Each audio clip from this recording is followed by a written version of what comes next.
कहते हैं न्याय की प्रक्रिया चलती रहेगी, बट कैरियर के लिए आपकी पढ़ाई की निरंतरता रुकनी नहीं चाहिए। याद रखिएगा, पढ़ाई की निरंतरता, पढ़ाई की कंटिन्यूटी एक बार ब्रेक लग जाती है, फिर उसी कंटिन्यूटी के साथ पढ़ पाना बड़ा मुश्किल हो जाता है। इसलिए अपने गोल पे लगे रहें, क्योंकि न्याय जो भी होगा, सुप्रीम कोर्ट जो भी निर्णय सुनाएगा, हमें उस निर्णय के साथ चलना होगा, क्योंकि देश की सर्वोच्च अदालत कुछ कहती है तो कुछ मापदंडों पे ही कहती है।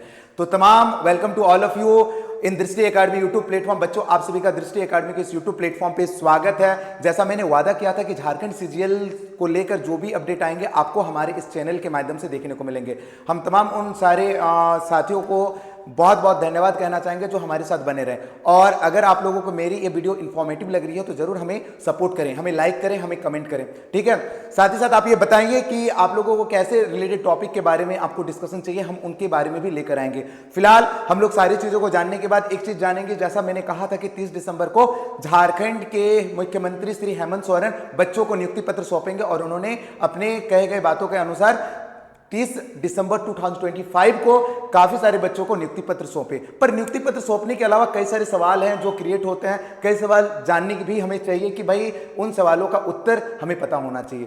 कहते हैं कि जो भी एग्जाम होते हैं उस एग्जाम के रिजल्ट हर एक बच्चों का अपना अधिकार है कि वो रिजल्ट जान पाए। मान लेते मैंने एग्जाम दिया, मुझे ये पता होना चाहिए कि मेरे एग्जाम में मार्क्स क्या है, मेरे एग्जाम के कट ऑफ क्या निकले। सारी चीजों को समझेंगे बारीकियों से एक ही वीडियो में। आप लोग को हमारी इस वीडियोस को पूरा देखेंगे ताकि आप लोगों को सारी चीजें समझ में आ जाएगी, झारखंड के सरकारी नौकरी के सपनों को लेकर समझ में आ जाएगी कि भाई एक जो बच्चे लोगों को ज्वाइनिंग मिला है उनके लिए भी सवाल है कि भाई अगर ज्वाइनिंग मुझे मिला है, क्या ये ज्वाइनिंग पे सुप्रीम कोर्ट स्टे लगाएगी? क्या सुप्रीम कोर्ट का कोई डेट आ चुका है? जी हाँ, सुप्रीम कोर्ट ने भी अपना एक डेट यानी कि 5 जनवरी 2026 को दे दिया, यानी कि आने वाले मंडे को सुप्रीम कोर्ट की फर्स्ट डेट दी गई है।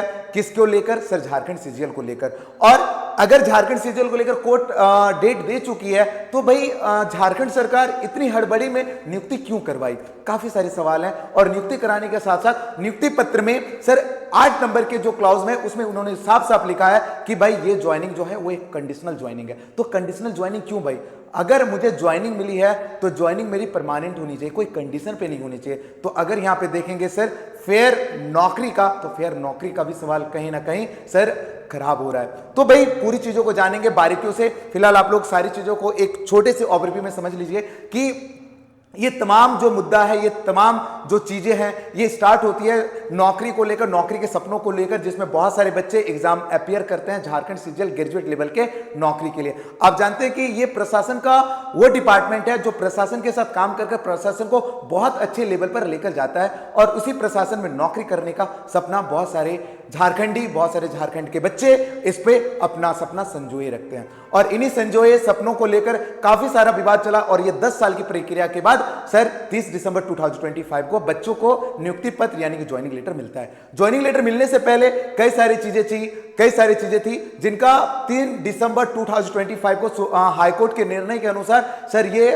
रिजल्ट 8 दिसंबर को झारखंड कर्मचारी चयन आयोग सुनाती है और बच्चों का रिजल्ट जारी करती है। बच्चों का रिजल्ट जारी करती है, जिनमें 2025 बच्चों की सीट थी, उनमें से 1932 बच्चे ही सफल हो पाते हैं, और उन्हीं 1932 सफल अभ्यर्थियों में 1910 बच्चों को ही नियुक्ति पत्र मिलती है। तो सारी चीजें ये है। पर यहां पे कई सारे सवाल है कि अगर मान लेते 1910 बच्चों को नियुक्ति मिल रहा है, ज्वाइनिंग लेटर मिल रहा है, तो बाकी के बच्चों को क्यों नहीं मिल रहा है? क्या बाकी के बच्चे कोई किसी जगह पे संदिग्ध मिले? और अगर संदिग्ध मिल रहे हैं तो भाई किस आधार पे वो संदिग्ध मिल रहे हैं? संदिग्ध मिल रहे हैं तो कहीं ना कहीं अगर हम देखें तो फेयर एग्जाम या फिर किस चीज में संदिग्ध मिल रहे हैं, तो सरकार को इस पर छानबीन करनी चाहिए थी। सुप्रीम कोर्ट में मामला जा चुका था, 18 दिसंबर का डेट था जब सुप्रीम कोर्ट में पीआईएल दाखिल होती है, और 24 दिसंबर को supreme court case number, diary number note करती है, और इनका एक पहली हायरिंग जो देखने को मिलती है वो 5 जनवरी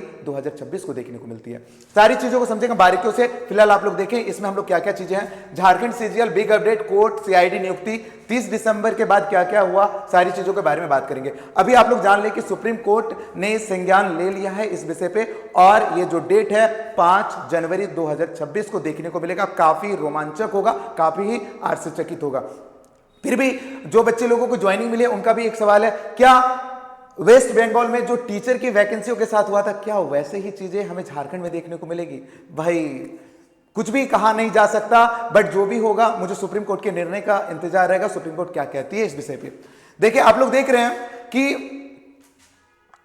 रहे हैं कि सीएम हेमंत सोरेन जी ने 9 वर्ष में सारे तमाम बच्चों को एक उपहार दिया था, जिसे 9 वर्ष का उपहार कहते हैं, और इसी 9 वर्ष के उपहार में तमाम उन सारे बच्चों को जिन्हें ज्वाइनिंग लेटर मिला, आपको मैनी कॉन्ग्रेचुलेशंस कि आप लोगों को नियुक्ति पत्र मिल गया है।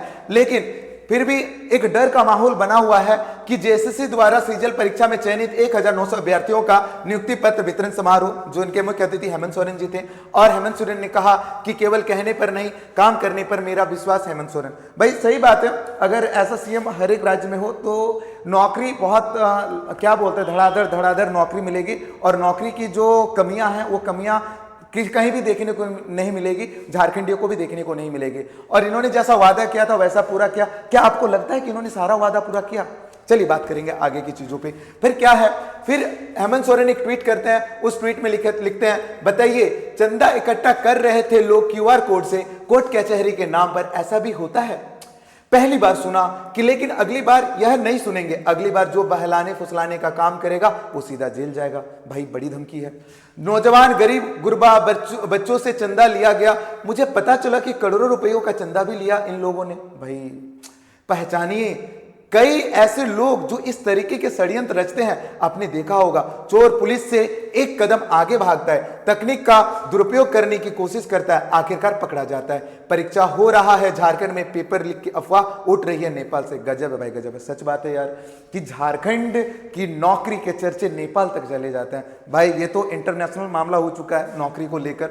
आप लोग भी बताइएगा कि ये सारे हेमंत सोरेन जी ने कमेंट पे कहा था, ट्वीट पे कहा था, और इन्हीं ट्वीट का जवाब बाबूलाल मरांडी देते हैं। आप सुनेंगे कि बाबूलाल मरांडी क्या देता है, आप लोग अपनी राय जरूर रखिएगा। बाबूलाल मरांडी जी कहते हैं, बताइए जो व्यक्ति झारखंड को लूटकर अपने वकीलों की फीस भर रहा हो, वह चंदा करके इंसाफ मांगने वाले गरीब छात्रों का मजाक बना रहा है। सही बात है भाई, जो बच्चे लोगों को लग रहा है कि मैंने बहुत अच्छा एग्जाम दिया है, मेरे बहुत अच्छे मार्क्स आए। कई सारे बच्चों ने कमेंट्स में भी कहा था कि मेरे इतने सारे मार्क्स आए तो फिर मेरा नाम क्यों नहीं? अगर 1932 से 2025 लोगों की सीट है तो उसमें भी तो मेरा नाम होना चाहिए। भाई कट ऑफ क्या है, कट ऑफ के मार्क्स क्या है, मुझे भी तो मार्क्स पता होना चाहिए कि इस मार्क्स के साथ बच्चों का सिलेक्शन हो रहा है तो कौन से मार्क्स में हम लोग आ रहे हैं, ताकि आने वाले मेरिट में मेरा भी नाम हो। ऐसे बच्चों की संभावना तो होनी चाहिए ना भाई।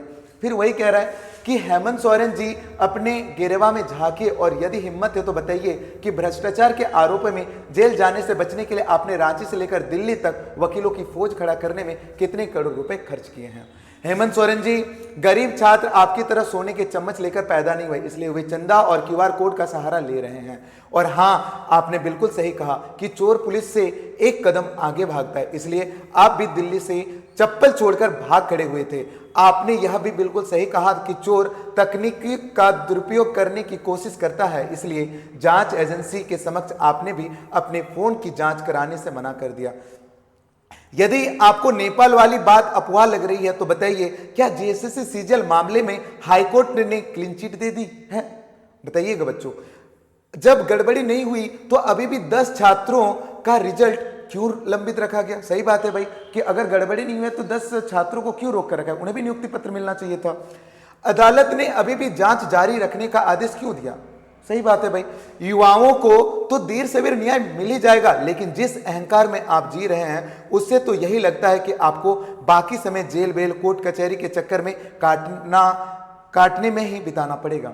भाई ये बाबूलाल मरांडी जी ने उनके कमेंट का जवाब दिया था, ठीक है। और क्या है, आप लोग देखेंगे कि ये जो केस था, इन केस का डायरी नंबर मिल चुका है और ये मिल रहा है 24 दिसंबर 2024 को। जैसे ही रजिस्टर्ड हो जाता है केस पर, फिर 30 दिसंबर को नियुक्ति पत्र बांटा जा रहा है। तो नियुक्ति पत्र बांटने के बाद क्या हुआ, आप लोग देख रहे हैं। अभी सुप्रीम कोर्ट ने संज्ञान ले लिया है कि आने वाले 5 जनवरी 2026 को पहली हायरिंग होगी, और उसमें क्या निर्णय लेगी इसके बारे में हम लोग डिस्कस करेंगे। फिलहाल ज्वाइनिंग लेटर में आप लोग देख रहे हो कि 8 नंबर के क्लॉज में साथ साथ हेमंत सरकार ने अपने हाथ खड़े कर लिए और उन्होंने कहा है, यह नियुक्ति माननीय सर्वोच्च न्यायालय नई दिल्ली में लंबित SLP diary number 73668/2025 Prakash Kumar and the state of Jharkhand के फलाफल से प्रभावित होगा। भाई ये तो हो गई कंडीशन। अगर नियुक्ति में कोई कंडीशन आ जाए, यानी कि भाई नियुक्ति है पर कंडीशन है, तो भाई कहते हैं ना कि एक बार झारखंड सरकार की नियुक्ति पत्र मिल जाती है या फिर किसी भी सरकार की नियुक्ति पत्र आपको मिल जाती है तो कोई भी आपको उस जॉब से नहीं निकाल सकता, लेकिन उसमें कोई कंडीशन नहीं होता। ये कंडीशन क्यों भाई? और अगर ये कंडीशन थी तो सरकार को थोड़ा वेट करना चाहिए था, जो भी रिजल्ट आता उस रिजल्ट के बाद ज्वाइनिंग लेटर देता। ऐसे में क्या होता, जो बच्चे लोगों को ज्वाइनिंग लेटर मिलता उस बच्चे को इस दुविधा में नहीं रहना पड़ता कि भाई आने वाले टाइम पे क्या फैसला होगा, क्या मेरी नौकरी बचेगी या मेरी नौकरी चली जाएगी। कई सारे सवाल हैं जो बच्चों के माइंड पे क्रिएट हो रहे हैं। क्या सच में आप लोगों को लगता है? आप लोग भी बताइएगा, ठीक है। तो ये एक तरीके की कंडीशनल ज्वाइनिंग होगी जिसमें आप सिंपल समझ सकते हैं नियुक्ति क्या होगी? नियुक्ति अस्थायी नहीं है, नियुक्ति अस्थायी नहीं है, लेकिन सर कंडीशनल है। इसमें कंडीशनल है, अगर सुप्रीम कोर्ट कोई निर्णय लगाती है, कोई निर्णय देती है तो उस निर्णय के रिपोर्ट पर ये एग्जाम के रिजल्ट, ये ज्वाइनिंग लेटर प्रभावित हो सकती है, ठीक है। और क्या है, और क्या है, आप लोग देखिए झारखंड सरकार काफी सारे वादे करते हैं, पर देखिए एक वादा ये भी था कि जेएसएससी का प्रतियोगी परीक्षा कैलेंडर फेल, परीक्षाएं नहीं हो पाई। आप लोग देख रहे होंगे झारखंड के में कई सारे एग्जाम हुए पर कोई भी एग्जाम कंप्लीट तरीके से इस डेट शीट के अकॉर्डिंग नहीं हुए और ना ही रिजल्ट मिल पाए। तो आप लोग को क्या लगता है? आप लोग बताइएगा, कमेंट करिएगा, ठीक है। इसके साथ साथ देखिए कि डायरी नंबर क्या था 736688, जिनमें आप लोग देख रहे हो 5 जनवरी 2026 यानी कि फर्स्ट डेट दे दी गई है। और फर्स्ट डेट के बाद क्या निर्णय आएगा, काफी आश्चर्यजनक होगा। मुझे ये वेट रहेगा कि गवर्नमेंट के खिलाफ सुप्रीम कोर्ट क्या निर्णय सुनाती है। कहता है ना, सर्वोच्च अदालत जो भी निर्णय सुनाती है बहुत ही बखूबी से सुनाती है। मुझे इन निर्णय का काफ़ी ज़्यादा वेट रहेगा कि ये निर्णय क्या सुनाती है। और इसी निर्णय जैसे वो सुनाती है हम आप लोगों के बीच एक नया वीडियो लेकर आएंगे। पर तमाम मेरे सारे झारखंडी के बच्चों से कहना है कि ना ही हम आपके लिए जेलस हैं, ना ही मैं यहाँ सफल अभ्यर्थी असफल अभ्यर्थी की बात कर रहा हूँ, मैं यहाँ बात कर रहा हूँ सही और गलत की। ना ही मेरा किसी भी बच्चों के साथ द्वेष है। बच्चों कहना है कि देखिए एग्जाम हो फेयर तरीके से हो, कटअप के साथ हो, हम आपके साथ हैं, आपके रिजल्ट के साथ हैं। आपको अगर रिजल्ट मिल रहा है, अच्छे तरीके से मिल रहा है तो उसमें दिक्कत क्या है भाई? जो बच्चा अच्छे से पढ़ा है उसको भी तो अपने मार्क्स पता होने चाहिए ना, है कि नहीं? जो भी बच्चा जो भी रिजल्ट आया, चाहे वो 10 नंबर ही लाया, 20 नंबर भी लाया, उसको पता होना चाहिए ना कि हम मेरा नंबर 10 नंबर आया और इसी 10 नंबर के कारण मेरा रिजल्ट रुक गया है, ताकि वो अगली बार अच्छे तरीके से पढ़ पाए और अपने रिजल्ट के अकॉर्डिंग काम कर पाए। मेरा यहाँ पे वीडियो बनाने का उद्देश्य ये नहीं था कि हम काफ़ी ज़्यादा आक्रोश हैं, काफ़ी ज़्यादा आप लोगों के खिलाफ है, नहीं, हम आप लोगों के साथ हैं, आप लोगों के लिए हैं। याद रखिएगा, झारखंड की तस्वीर तभी बदलेगी जब झारखंड के बच्चों तक सही न्यूज़, सही सूचनाएं मिलेगी। याद रखना, सूचनाओं की कमी के कारण आज झारखंड इतना पीछे है और आप लोगों के सपोर्ट के बिना हम ऐसे वीडियोस कैसे बना पाएंगे। तो आप तमाम मेरे झारखंड के बच्चों से रिक्वेस्ट है कि अगर आपको मेरी वीडियोज सही लग रही हो, जेन्युइन लग रही हो, तो जरूर हमें सपोर्ट करें, ताकि हम आप लोगों के लिए सही जानकारी आप लोगों के बीच लेकर आएं। आप लोगों के लिए मेरे वीडियोज पर बने रहने के लिए आपका तहे दिल से धन्यवाद। Thank you to all of you.